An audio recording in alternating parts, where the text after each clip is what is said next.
우리가 지금 공예배 때 늘 고백하는 사도신경을 배우고 있습니다. 교회에서 하는 모든 신앙의 행위들은 익히 잘 아는 대로 주께서 가르쳐 주신 말씀을 근간으로 해서 하는 거거든요. 주님께서 가르쳐 주신 말씀을 따라서 하는 건데, 우리가 고백하는 사도신경 역시 마찬가지입니다.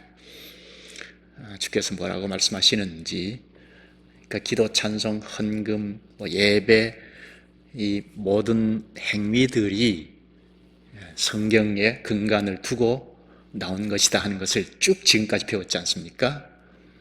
그러니까 교회에서 하는 행위들은 다 주께서 가르쳐 주신 말씀을 이렇게 보고 하는 거다 하는 것. 그렇지 않으면 반복된 것일수록 그냥 이쪽 옆에 우리 절이 있죠? 절에서 하는 행위처럼 되어버립니다. 우리 기독교, 교회가, 예수님의 교회가 다른 종교와 다른 점은 주님께서 가르쳐 주신 말씀이 뭔지를 보고 알고 한다는 겁니다. 모르면 가만히 있는 것이고, 이게 다른 종교와 다른 거죠.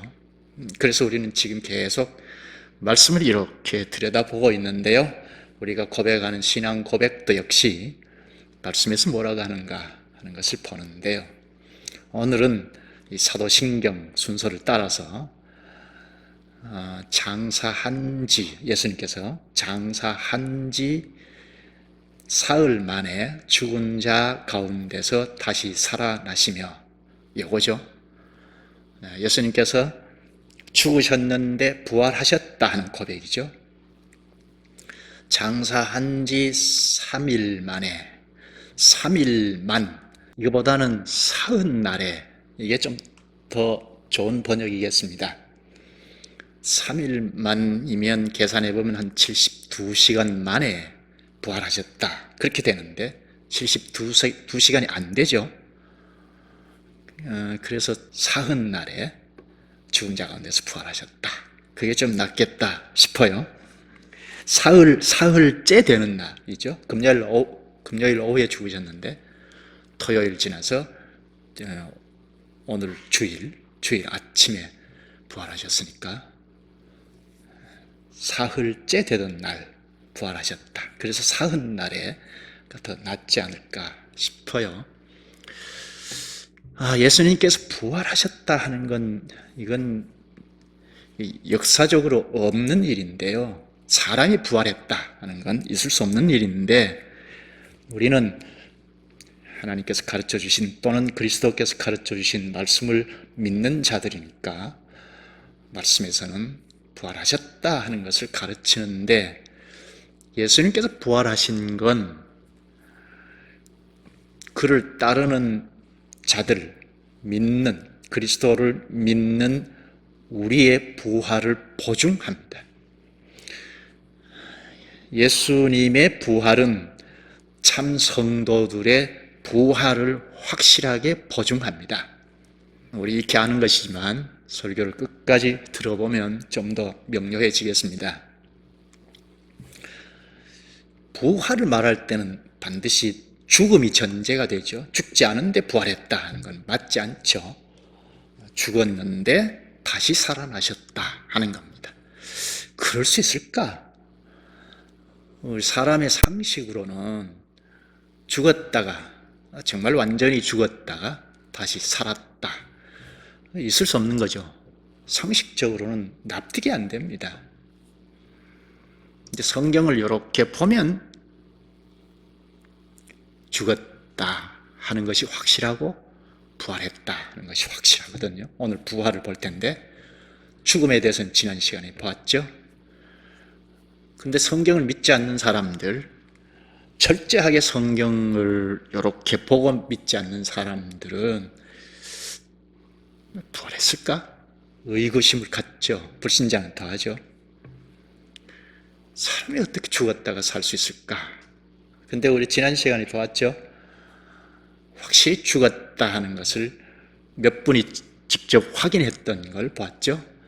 먼저 로마 군인들이 직접 예수님 죽은 걸 확인했고, 그리고 로마의 총독 빌라도 총독이 공식적으로 확인을 했죠. 그리고 아리마대 요셉 같은 경우는 준비된 무덤의 장사까지 지냈습니다. 그러니까 확실히 죽었다는 겁니다. 성경에서 좀 벗어난 사람들은 이 인간의 생각으로 자꾸 생각하니까 납득이 잘 안 되고, 그래서 말을 만들어내기도 하고, 아마 예수님께서 고통 가운데 잠깐 기절을 했을 거라, 그래서 무덤에 있다가 의식이 깨어나서 살았다 하는 것이 아닌가. 기절설 소위, 그걸 교회 역사에서 주장한 사람들이 있었거든요. 그렇지 않다 하는 것, 지난번에 완전히 죽었다 하는 것을 우리가 확인을 했습니다. 예수님을 쫓아다니던 제자들, 예수님의 가르침을 받은 제자들은 그 가르침의 말씀을 떠올리면 예수께서 부활하실 거라는 것 생각할 여지가 많죠. 죽었다가 살 수 없어, 이렇게 덮어둘 수가 없죠. 그래서 대제사장들과 바리새인들, 당시 유대를 지도하고 있던 목사들 같은, 오늘 목사 같은 사람들이 예수란 이 자가 살아날까? 아무튼 지난번에 이제 무덤을 지켰다 했죠. 무덤을 빌라도 총독에게 요구해서 무덤을 지키도록 했는데요. 이 사람들은 예수께서 다시 살아난다 하는, 부활한다 하는 이걸 전혀 가능성이 없다는 전제하에 무덤을 지켰습니다. 이유는 제자들 중심으로 예수를 쫓아다녔던 자들, 예수님의 제자들이 부활할 것을 믿고 있었기 때문에 무덤을 지키는 이유는 제자들이 몰래 와서 시체를 훔쳐가고 부활했다는 소문을, 가짜 뉴스를 막 퍼뜨릴까봐 무덤을 지켰던 겁니다. 봉인까지 하고 무덤을 지켰던 거죠. 그러니까 예수라는 자는 이미 죽었다 끝이에요. 그죠? 무덤까지 지키니까. 유대인들 사회에서는 이제 예수라는 자는 하나님의 저주를 받아 죽었다 끝이죠. 그런데 살아나셨습니다. 부활하셨다 하는, 이건 특히 당시 유대를 지도하고 있던 이 바리새인들과 대제사장들, 기득권자들이죠. 이 사람들에게는 큰 충격입니다. 부활했다는 사실을 군인들을 통해서, 무덤을 지키던 군인들을 통해서 듣고 이거 큰일 났다 한 겁니다. 이제 부활했다는 게 보편화되면 이제 자기들의 자리가 위태위태하게 될 거 아닙니까? 예수께서 살아있을 때도 다행히 하나님의 저주를 받아 죽었다 하고 종지부를 찍을 수 있었지만, 살아있을 동안에는 예수님을 많이 따라다녔고 그의 가르침이 예사롭지 않았거든요. 그런데 지금 죽었다가 다시 살아나셨다. 이건 당시 기득권자들에게는 큰 충격입니다. 그래서 일을 하나 꾸밉니다. 그 일을 앞에서 읽은 마태복음에 있는데요. 한번 보십시다. 마태복음 28장 11절부터 천천히 읽겠습니다. 여자들이 갈 때, 이번에 여자들이 무덤을 제일 먼저 찾았거든요. 이제 무덤이 비어 있다는 걸 확인하고 돌아갈 때, 그때 경비병 중 몇이 성에 들어가, 무덤을 지키던 경비병이죠. 성에 들어가 모든 된 일을 대제사장들에게 알리니 그들이 장로들과 함께 모여 의논하고, 기득권자들이 함께 의논을 하고 군인들에게 돈을 많이 주며 이르되, 너희는 말하기를 그의 제자들이, 예수님의 제자들이 밤에 와서 우리가 잘 때에 그를 도둑질하여 갔다 하라. 군인들이 돈을 받고 가르치는 대로 하였으니 이 말이 오늘날까지 유대인 가운데 두루 퍼지니라. 소위 도둑설이죠. 예수 시체를 훔쳐갔다는 겁니다. 기득권자들이 군인들에게 돈을 많이 주고 제자들이 시신을 훔쳐갔다 하라. 하죠.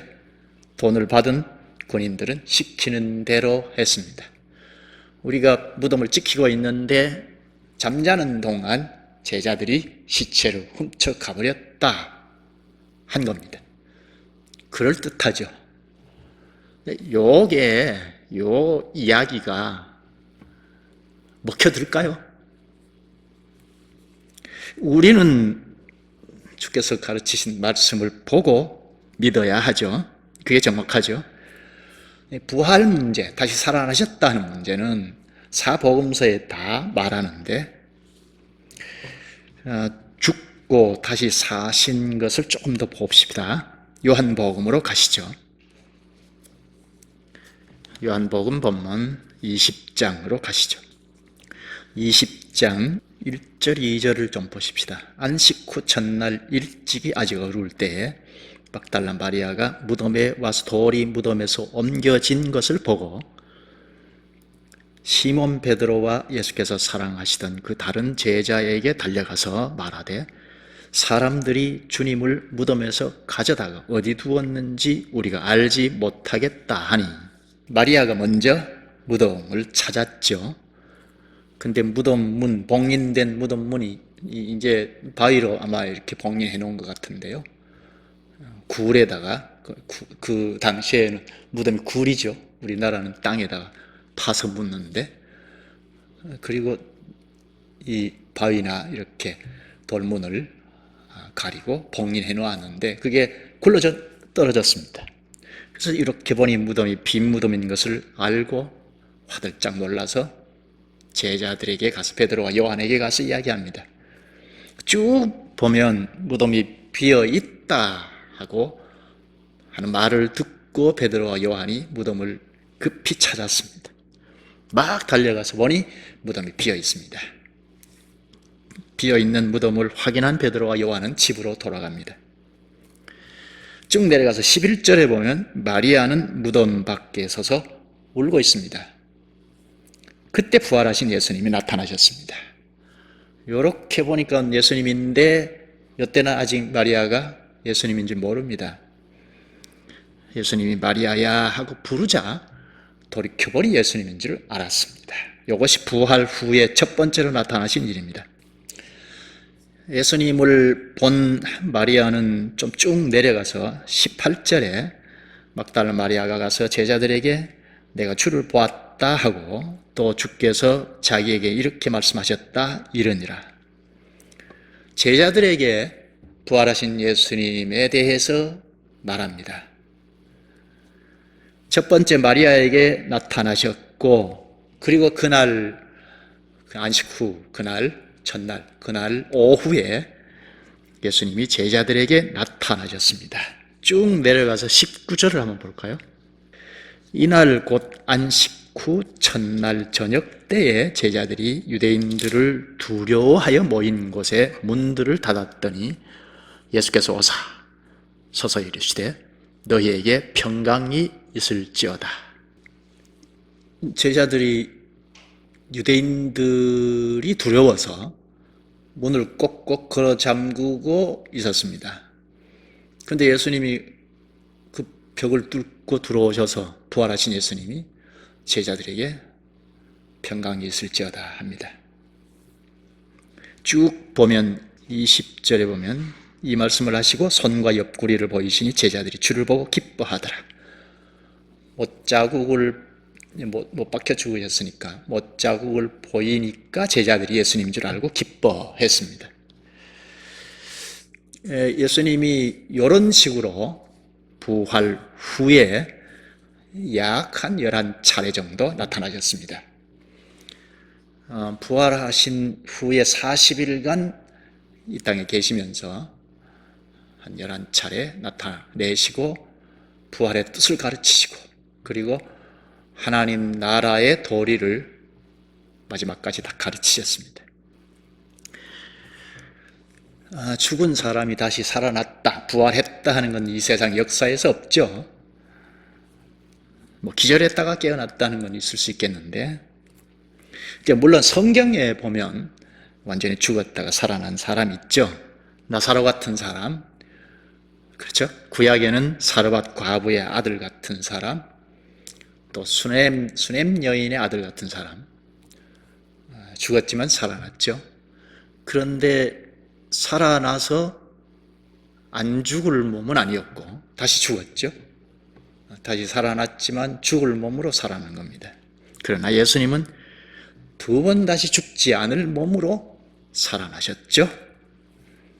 그 몸이 어떤 몸일까?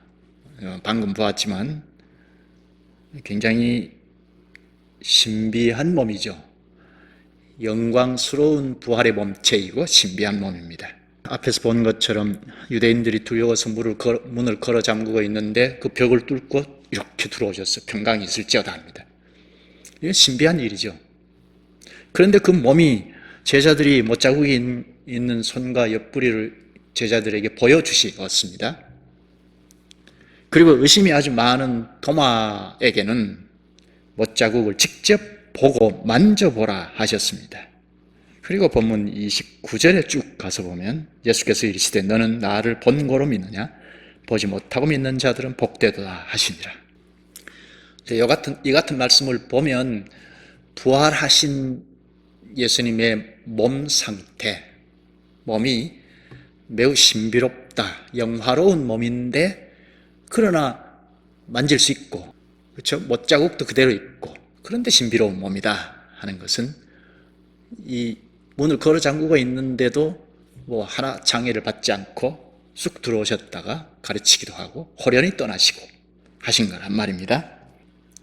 빛나고 신비한 몸으로 부활하셨습니다. 앞으로 우리도 그런 몸체로 부활할 텐데요.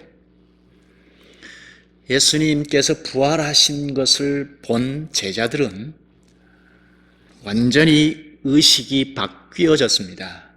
그동안 예수님을 통해서 가르침 받았던 말씀도 깨달았을 것이고 구약의 말씀도 더 명료하게 꿰뚫어 볼 수 있었을 것입니다.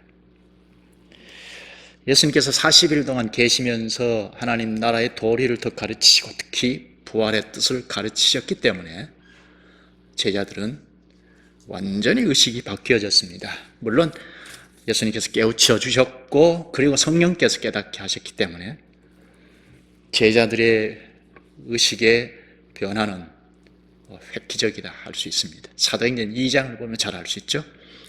예수님께서 하늘에 오르시고 10일쯤 후에 성령이 강림하셨고 그리고 제자들이 대표로 베드로의 설교만 봐도 부활을 힘차게 전했죠. 예수께서 부활하셨다.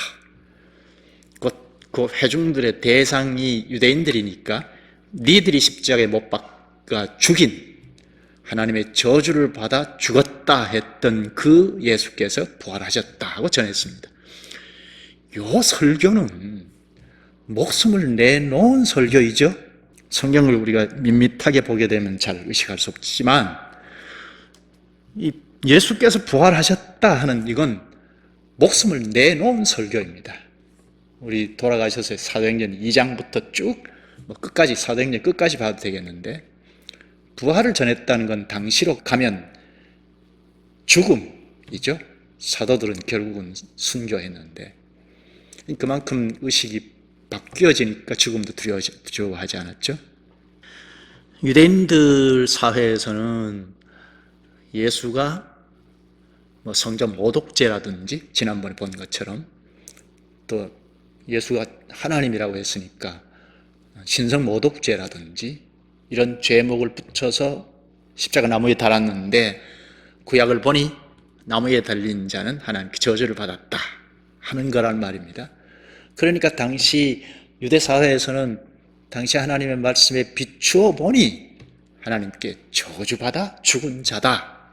끝. 이렇게 됐단 말입니다. 근데 그가 부활했다 하는 것을 전했으니 죽음을 각오한 전파이죠. 말씀이 이렇게 사람을 움직이죠. 말씀이 명료하고 전체적으로 깨달아 가면 그걸 양보할 수 없죠. 그건 말씀이 유일한 판단 기준이고 하나님의 말씀이 들어온 만큼 어떤 사물 하나도 분별하고 판단 바로 할 수 있기 때문에, 우리의 사고가 바르게 서가기 때문에 그렇죠. 사도들이 목숨을 내놓고 복음을 전했는데, 특히 예수께서 그리스도이시다, 부활했다 하는 이걸 전했는데, 말씀을 잘 깨달았기 때문이다, 그렇게 말할 수 있는데, 목숨을 내놓는다는 것은 간단치가 않죠. 쉽지 않죠. 그런데 예수님께서 부활하셨다 하는 이걸 그냥 단순히 전한 것이 아니고, 예수께서 부활하신 그 부활에 직접 참여했기 때문입니다. 초기 교회 성도들은 다, 참 성도들은 다 그리스도의 부활에 직접 참여했습니다. 직접 참여했다 하는 건 부활에 연결이 돼 있다, 연합이 됐다는 겁니다. 로마서 6장에도 부활에 연합했다 하죠. 죽음에도 장사에도 부활에도 연합했다 하죠. 디모데전서 3장 16절을 보면, 크고다 경건의 비밀이여 그렇지 않다 하는 이 없도다. 그는, 예수는 육신으로 나타난 바 되시고, 예수님이 사람으로 오셨다는 거죠. 영으로 의롭다 하심을 받으시고 부활해서 의롭다함을 받았다는 겁니다. 그리고 영광 가운데에서 올려지셨느니라, 승천했다는 말이죠.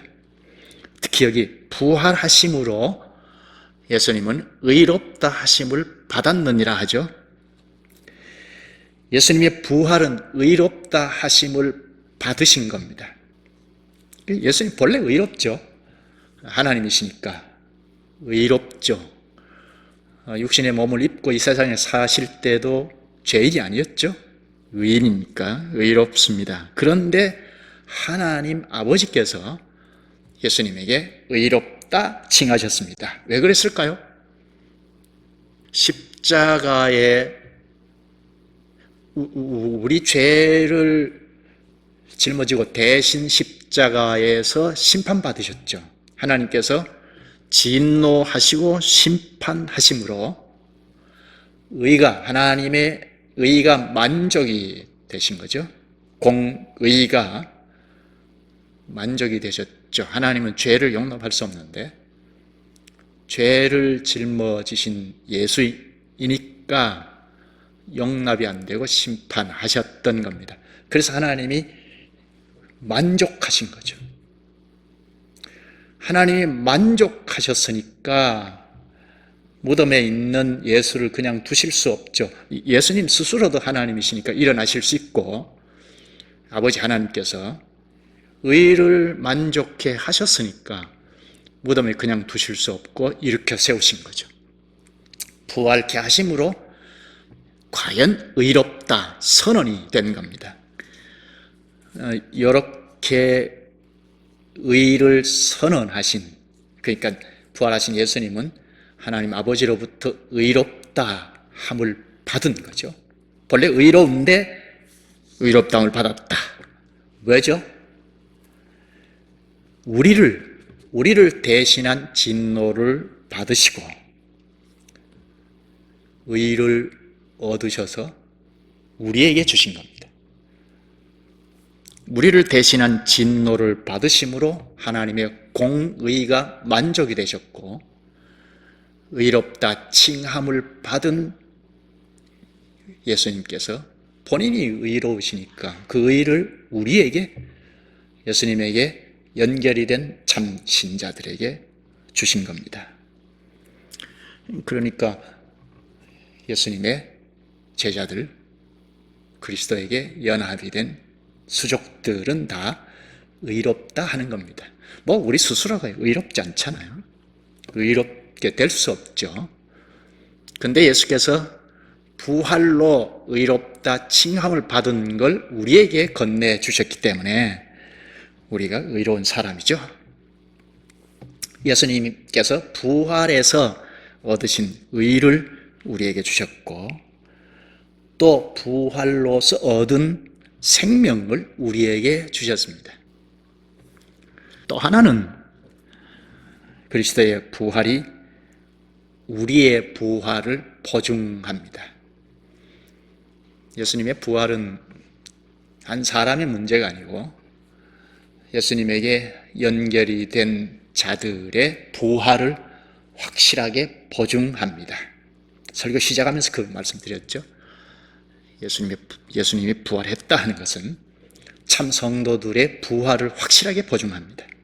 그리스도의 부활은 참 성도의 부활과 연결이 되어 있기 때문인데요. 그 증거 구절이 고린도전서 15장 20절을 보면 그러나 이제 그리스도께서 죽은 자 가운데서 다시 살아나사 잠잔 자들의 첫 열매가 되셨도다. 그리스도께서 잠자는 자들의 첫 열매가 되셨다. 예수님의 부활은 첫 열매로서의 부활이죠. 부활의 첫 열매입니다. 이 첫 열매는 구약에서 온 말이죠. 구약의 첫 열매가 뭐죠? 추수를 다 하고, 구약 교회이죠. 이스라엘 교회가 추수하기 전에 첫 열매를 딱 따서 제사장에게 가서 바치면 하나님이 기쁘게 받으셨죠. 요 첫 열매를 바친다는 건 이제 나머지 밭에 있는 곡식들, 추수하는 곡식은 다 하나님의 거다 하는 대표이죠. 첫 열매는 밭의 곡식을 대표하는 거죠. 그래서 그 대표를 바치면 나머지 것이 다 하나님 거라는 거죠. 그래서 추수할 때는 백성들이 하나님의 것을 추수해서 하나님의 것을 나눠 먹으면서 살아가는 겁니다. 이게 불신자들과 전혀 다르죠. 그런데 예수께서 첫 열매로 부활의 첫 열매이다 하는 것은 잠자는 자들의 첫 열매라고 했죠.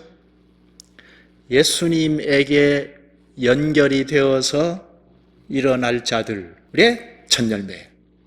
그리스도께서 첫 열매로 부활하셨다는 건 그리스도와 연결이 된 성도가 다 부활한다는 겁니다. 그리스도께서 첫 열매로 부활하셨으니까 나머지 밭에 있는 곡식처럼 나머지 성도들도 다 부활할 것을 확실히 보증하는 겁니다. 부활의 첫 열매인 예수님께서 첫 열매, 부활의 첫 열매였다면 이 세상은 이미 추수가 시작됐다 할 수 있죠. 구약의 첫 열매를 딱 따면 추수가 이제 시작됐다는 걸 알리는 건데 부활의 첫 열매이니까 추수가 시작됐다는 거죠. 그 때문에 예수님께서 십자가의 죽음으로 종말이 시작됐다고 하는 겁니다. 아직 종말이 아니다 그렇게 말하지 않고 예수님께서 십자가의 죽음으로 종말이 시작됐다 하는 겁니다. 그리고 그리스도의 부활로 추수가 이미 시작된 겁니다. 이제 곧 신자의 부활은 마지막 추수가 되죠. 마지막 대규모의 추수가 되는 거죠. 예수님의 부활은 추수의 시작이고 성도들의 부활은 마지막 추수이죠. 따라서 우리는 지금 말세 기간에서 삽니다. 새로운 질서 안으로 이미 들어와서 살아가고 있습니다. 저 멀리 남아있는 것이 아니고 이미 말세가 시작된 여기에 우리도 발걸음을 같이 하고 있습니다. 그리스도 안에 있는 자들은 새로운 세계에서 살아가죠. 새로운 세계에서 살아가면서 세상을 바라보고 역사를 판단하고 분별하고 살아갑니다. 이제 곧 대규모의 추수가 있을 것을 기대하면서 살아갑니다. 대규모의 추수가 곧 올 겁니다. 기도하시죠.